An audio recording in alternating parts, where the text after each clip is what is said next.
नमस्कार, मंडल news bulletin में आपका स्वागत है। आइए पेश करते हैं आज के कुछ प्रमुख व मुख्य समाचार। अब तक यदि आपने मंडल न्यूज के इस चैनल को लाइक व सब्सक्राइब नहीं किया है तो जल्द से जल्द इस चैनल को लाइक व सब्सक्राइब जरूर कर दें।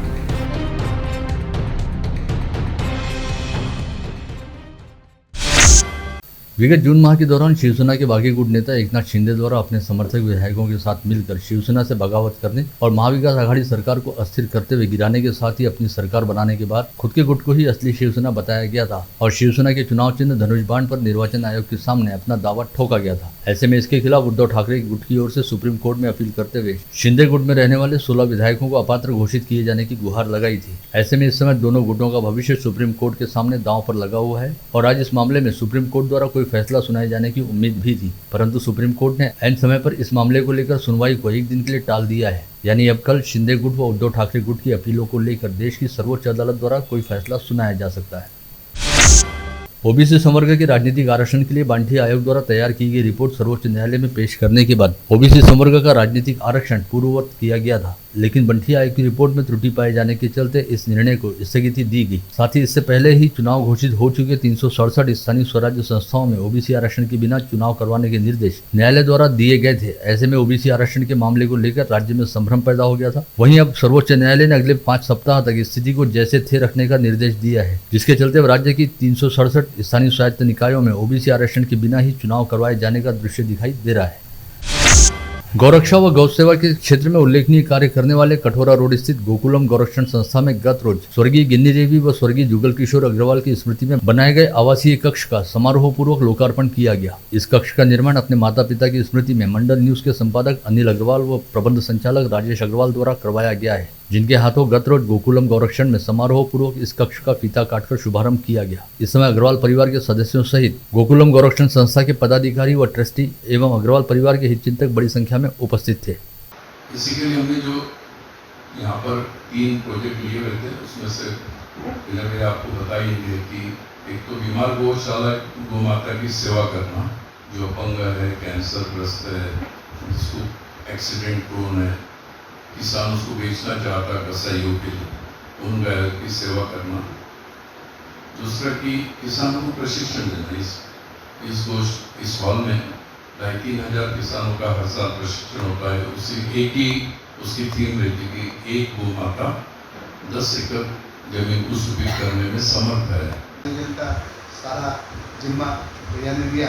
ऐसे कई कार्यक्रम अनिल भैया यहाँ पर करते रहते हैं एवं समाज के हर व्यक्ति को एक बार गोकुलम तक लाया जाए, यहाँ उनको लाके यहाँ के कार्य की जानकारी हो, यह उनका मेन उद्देश्य। श्रीमान राम भैया, हम लोग डॉक्टर साहब हरदम बोलते हैं, मैं अब हम लोग घूमते वक्त काफ़ी कुछ चीज़ें हमने सुन ली है। समय की मर्यादा है, इसलिए मैं थोड़ा शॉर्ट में आपको जानकारी दूंगा। फॉरेस्ट से असवल, बंदर, सांप, सब चीज़ें यहाँ पर आती हैं, दुरुस्त होती है और फिर फॉरेस्ट को छोड़ दिया जाता है। इस घड़ी के इस यज्ञ में सबसे बड़ी आहुति है यहाँ के जो पशु वैद्य अधिकारी हैं, जो डॉक्टर्स हमारे हैं। मैं आपको बड़े गर्व के साथ में कहना चाहता हूँ कि देश का सबसे समृद्ध और सबसे मजबूत पशु वैद्यकीय वर्ग आज गोकुलम के प्राप्त है। मैं हमारे जो डॉक्टर्स हैं उनसे रिक्वेस्ट करूँगा कि खड़े हो जाए। ये सब असिस्टेंट कमिश्नर के लाइन से रिटायर्ड हुए लोग हैं। बंधुओं, दानदाता मैंने बहुत देखे, लेकिन मनमानी कर्म से कोई, मैं राजेश को देखता हूँ, कोई सार्वजनिक प्रोग्राम में लीडरशिप ली, जबकि लाखों रुपए का दान दोनों भाई, इस हाथ का इस हाथ को पता नहीं रहता। पिछले वर्ष पेंडेमिक और कोरोना के कारण कोई नहीं निकलता था। योगा योग से मेरी मीटिंग में मैं राजेश जी के पास में बैठा हुआ, मुझे फोन आया, बोले गुरुजी 1000 लोगों का भंडारा करना है और हर समय अन्नकूट करते हैं, मेरे को तो कुछ ना कुछ चाहिए। योगा योग से मैंने राजेश जी को कहा, मैंने कहा राजेश जी भंडारा करना है, तो मेरे जेब में इतनी बड़ी राशि डाली कि मैं जिसके बारे में आपको बता नहीं सकता। कोरोना के कारण गवर्नमेंट ने स्वीकृति नहीं दी। मैं 7-8 दिन बाद में वो राशि राजेश जी को वापस लौटाने के तो भूल गए थे मैंने गुरु जी को क्या दिया क्या नहीं। राजेश ने कहा क्या गुरुजी कर लेना था ना। मैंने कहा कोरोना के कारण नहीं कर सकते राजेश बाबू, ये आपने जो बंडल दिए ये आपके अपने पास में रखो। अभी जैसे राम ने अपने एक रूम के लिए कहा, विनय बाबू राम बाबू ने कईकों को प्रेरणा की है गोकुलम के लिए। बीच में जो नंदू बाबू राठी भी पधारे ना यहाँ पर, तो राम ने कहा कि अगर पवित्रता से पारदर्शिता से गौ माता की सेवा देखनी है ना तो आप गोकुल में पधारो। और वो डॉक्टर साहब के पास में जाके उन्होंने यहाँ पर ये संकल्प किया। हमारे अनिल बाबू 15 दिन पहले अनिल बाबू अग्रवाल के साथ में गोकुलम में आए। मैं ये आपको इसलिए बता रहा हूँ कि मैं प्रचारक हूँ, सारे भारत में घूमता हूँ, लेकिन मेरे लिए कुछ ऐसे विषय रहते हैं जिनके ऊपर मैं खुद बड़े विनम्र भाव से उनका कृतज्ञ रहता हूँ। मेरा ये गांव परिवार समर्पित, सारे भाई समर्पित, सुदर्शन बाबू उनका नेतृत्व करने वाले, इस हाथ को मालूम नहीं रहता। जगदीश बाबू और मैं एक कार्यक्रम में थे। ये जो आरसी जैन साहब का कर रहे हैं, आरसी जैन साहब को प्रेरणा यहाँ पर की कि आप गोकुलम में पधारिए, आपका पैसा सदुपयोग में, बहुत बड़ी राशि होती है 11 लाख रुपए। 11 लाख की राशि भाई साहब।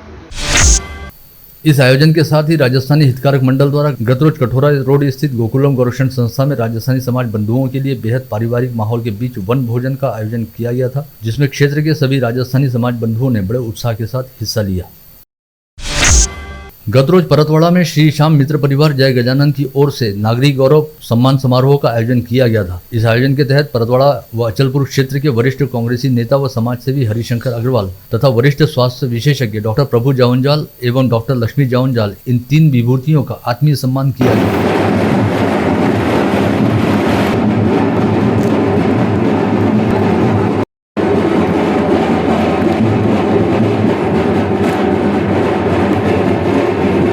मंडल न्यूज के संपादक तथा राजस्थानी हितकारक मंडल के अध्यक्ष अनिल अग्रवाल की अध्यक्षता में आयोजित इस कार्यक्रम में BS पाटिल कॉलेज के पूर्व प्राचार्य राजा भाऊ महाजन, अकोला जनता बैंक के शाखा अध्यक्ष विजय अग्रवाल, जुड़वा शहर के समाजसेवी गजानन कोल्हे तथा मंगलेश जायसवाल आदि प्रमुख अतिथि के रूप में उपस्थित थे। इस समय अपने संबोधन में मंडल न्यूज के संपादक अनिल अग्रवाल ने तीनों सत्कार मूर्तियों के जीवन को सभी उपस्थितों के लिए प्रेरणादायी बताते हुए कहा कि जो टायर्ड नहीं होता वह व्यक्ति कभी रिटायर्ड भी नहीं होता। हरिशंकर जी के बारे में मैं आपको क्या बताऊं, ऐसी कोई बात मेरे पास नहीं है जो यहाँ सभागृह में बैठा हुआ व्यक्ति नहीं जानता है।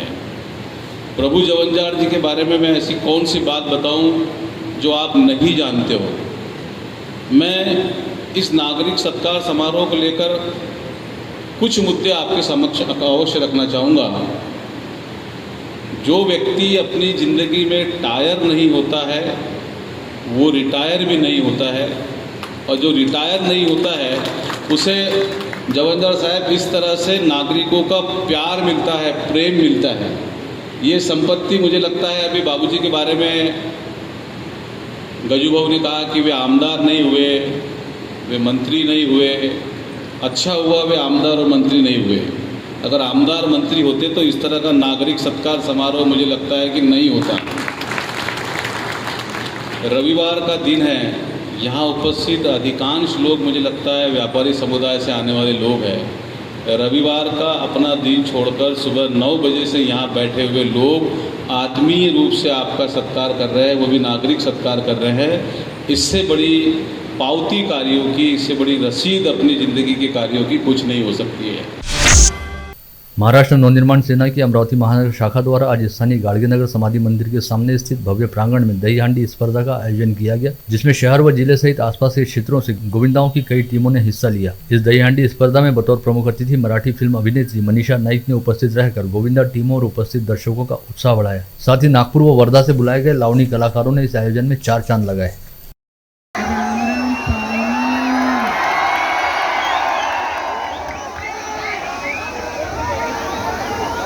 मी उपस्थित सर्व मान्यवरांना खरंच मनापासून आभार बोलू इच्छिते, धन्यवाद बोलू इच्छिते की त्यांनी आज मला माझ्या लाडक्या अमरावतीकरांच्या समोर उभं केलेलं आहे। तुम्हा सगळ्यांना मनापासून गोकुळाष्टमीच्या खूप खूप शुभेच्छा। राम राम। कसे आहात सगळे? पण तुम्हाला माहिती आहे ना, मी फक्त इकडे बोलायला नाही आली, मी तुमच्याबरोबर थिरकायला आलेली आहे. इश्काच्या वाऱ्यात पाटील जोमात अंगात सलगी भरली आता पाहूर दोघात भीतीच्या पल्ल्याड अटगळ दारात लावू आता.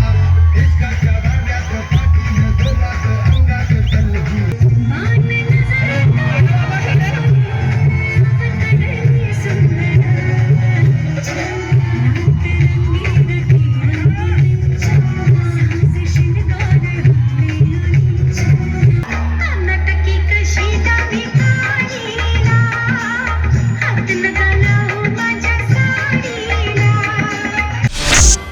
गतरोज अमरावती के दौरे पर आए राज्य के उप मुख्यमंत्री देवेंद्र फडणवीस तथा भाजपा के प्रदेशाध्यक्ष चंद्रशेखर बावनकुले ने पूर्व पालक मंत्री व विधायक प्रवीण पोटे के आवास पर सदिच्छा भेंट दी. इस समय विधायक प्रवीण पोटे द्वारा दोनों नेताओं का भावपूर्ण सत्कार करने हेतु पारिवारिक व पार्टी स्तर पर सत्कार समारोह आयोजित किया गया था, जिसमें दोनों नेताओं का प्रवीण पोटे मित्रमंडल व स्थानीय भाजपा पदाधिकारियों द्वारा भावपूर्ण सत्कार किया गया. गतरोज अपने व्यस्ततम दौरे के बीच में समय निकालकर उप मुख्यमंत्री देवेंद्र फडणवीस ने बालाजी प्लॉट स्थित अपने ननिहाल कलोती निवास पर भी भेंट दी, जहां पर आयोजित लघु रुद्र पूजा में हिस्सा लेते हुए प्रसाद भी ग्रहण किया.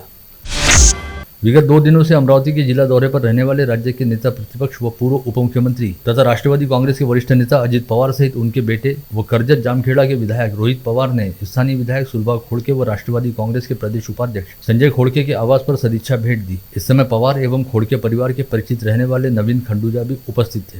इन तीनों गणमान्यों का खोड़के दंपति सहित उनके बेटे यश खोड़के ने पुष्पगुच्छ सौंपते हुए भावपूर्ण स्वागत किया.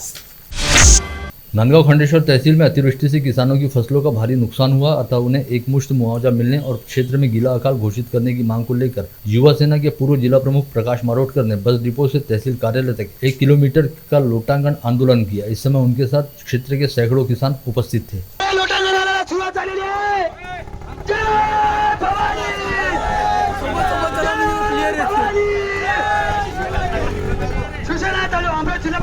माननीय प्रकाश मारोटकर यांनी लोटांगण आंदोलनाला सुरुवात केली आहे. तर सुद्धा नांदगाव तालुक्यातील सर्व शेतकरी बांधवांनी लोटांगणामध्ये सहभागी व्हा. जय भवानी, जय भवानी. अरे आवाज कुणाचा, आवाज कुणाचा. अमरावती शहर में साफ सुथरा पानी पीने हेतु उपलब्ध कराने की मांग को लेकर प्रहार जनशक्ति पार्टी के पदाधिकारियों ने आज जीवन प्राधिकरण कार्यालय में जाकर दस्तक दी और प्रहारियों ने मटमैले पानी की जगह अधिकारियों को बिस्लेरी का शुद्ध पानी पिलाया. साथ ही पार्टी के शहर प्रमुख बंटी रामटेके ने जीवन प्राधिकरण के अधिकारियों को अल्टीमेटम दिया कि अगर 3 दिन के भीतर यह समस्या समाप्त नहीं हुई तो प्राधिकरण के अधिकारियों को गंदा पानी पिलाया जाएगा. दलित पैंथर, पीपल्स रिपब्लिकन पार्टी तथा छत्रपति शिवाजी महाराज मुस्लिम ब्रिगेड ने राष्ट्रपति, प्रधानमंत्री व राजस्थान के मुख्यमंत्री के नाम ज्ञापन सौंपते हुए कहा कि राजस्थान के जलौना स्थित सुराना गांव में इंद्र कुमार मेघवाल नामक बच्चे की मौत के मामले की सुनवाई फास्ट ट्रैक अदालत में चलाई जाए और हत्या करने वाले आरोपियों को फांसी की सजा दी जाए. गतरोज अमरावती दौरे पर आए उप मुख्यमंत्री देवेंद्र फडणवीस का निषेध करने के लिए भीम ब्रिगेड संगठन के पदाधिकारी सरकारी विश्राम गृह के सामने इकट्ठा हुए थे, लेकिन सतर्क पुलिस कर्मचारियों ने उन्हें पहले ही कब्जे में लेकर डिटेन कर दिया. गतरोज अमरावती बडनेरा रोड पर नवात्या परिसर में युवा स्वाभिमान पार्टी की ओर से दही हांडी प्रतियोगिता का आयोजन किया गया था. इस समय दही हांडी स्पर्धा को देखने के लिए हजारों लोगों की भीड़ इकट्ठा थी और कुछ लोग नवाते में स्थित शहर बस स्टॉप पर चढ़ गए थे, जहां पर वजन ज्यादा होने की वजह से यह शेड नीचे गिर गया, जिसकी चपेट में आकर 5 लोग मामूली रूप से घायल हो गए. चांदू रेलवे से पांजरखेड़ कस्बा रोड पर ईट भट्टी के समीप कल रविवार की रात 8:15 बजे के आसपास अज्ञात कार की टक्कर से बडनेरा के देशपांडे लेआउट निवासी 35 वर्षीय मोहन बोचरे की मौत हो गई. पुलिस मामले की जांच कर रही है. मोर्शी से अकोला कावड़ यात्रा में जाने के लिए नरखेड़ पैसेंजर से निकले 25 वर्षीय पवन शेंडे की वलगांव पुलिस थाना क्षेत्र में नरखेड़ रेलवे पटरी पर रेल से कटकर मौत हो गई. इतने ही 2 बच्चों को भीख मांगने के लिए प्रेरित करने के मामले में सिटी कोतवाली पुलिस ने राजूरा बेड़े के दंपति के खिलाफ प्रतिबंधक अधिनियम की धारा के तहत अपराध दर्ज किया. पति पत्नी के बीच विगत कुछ दिनों से पारिवारिक विवाद शुरू था. ऐसे में घर से 700 ग्राम सोने के गहने समेत 2 बड़े वाहन ऐसे 42 लाख रुपए का माल पति ने चुरा लिया. इस आशय की शिकायत पत्नी द्वारा तिवसा पुलिस थाने में दी गई है. शिकायत के आधार पर तिवसा पुलिस ने इस मामले में मोजरी निवासी हसन खां चांद खां पठान नामक पति सहित एफाज खां, अजीज खां पठान के खिलाफ चोरी का अपराध दर्ज किया है. कोतवाली पुलिस थाना क्षेत्र के वालकट कंपाउंड स्थित खत्री कॉम्प्लेक्स की 2 दुकानों में चोरी करने वाले 2 नाबालिग चोर सीसीटीवी कैमरे में दिखाई दिए थे, जिसके आधार पर पुलिस ने दोनों को अपने कब्जे में लेकर उनके पास से 1900 रुपए का माल बरामद किया है. साथ ही इन दोनों नाबालिग चोरों ने दुकानों में चोरी करने का अपराध कबूल किया है. बडनेरा पुलिस थाना क्षेत्र अंतर्गत कोंडेश्वर रोड स्थित ईट भट्टी परिसर में पुलिस आयुक्त के विशेष दस्ते ने छापा मारा, जहां पर 7 आरोपियों को जुआ खेलते हुए रंगे हाथ गिरफ्तार किया गया। इन सभी आरोपियों को आगे की कार्रवाई के लिए बडनेरा पुलिस के हवाले किया है। शहर के पश्चिमी क्षेत्र में मामूली विवाद पर रहमत नगर में एक युवक पर दिन दहाड़े चाकू से हमला करते हुए उसे गंभीर रूप से घायल कर देने की घटना आज दोपहर 2:30 बजे के आसपास घटित हुई। घायल व्यक्ति का नाम शेख इरफान शेख रहमान बताया गया है, जिसे तत्काल इलाज के लिए इरविन अस्पताल में भर्ती कराया गया है। पश्चिम जिला अंतर्गत रिसोर्ट तहसील के देवगांव में रहने वाले महादेव भुतकर की पत्नी का उसकी बुआ के बेटे गजानन काले के साथ अनैतिक संबंध चल रहे थे, जिसमें पति बाधा बन रहा था। ऐसे में पत्नी ने अपने प्रेमी की सहायता से अपने पति का गला घोटकर उसकी हत्या करने का प्रयास किया और गंभीर रूप से घायल माधव को तहसील के बीपखेड़ा के समीप झाड़ियों में फेंक दिया। पश्चात मामले की खबर मिलते ही पुलिस ने तुरंत ही इस व्यक्ति को ग्रामीण अस्पताल में भर्ती कराया, जिसके बाद महिला के प्रेमी गजानन ने खुद को शिरपुर पुलिस के हवाले कर दिया। आप देख रहे थे मंडल न्यूज बुलेटिन। हमारे चैनल को लाइक करें, शेयर करें और हाँ, सब्सक्राइब करना ना भूलें। कल होगी आपसे फिर मुलाकात, तब तक के लिए धन्यवाद।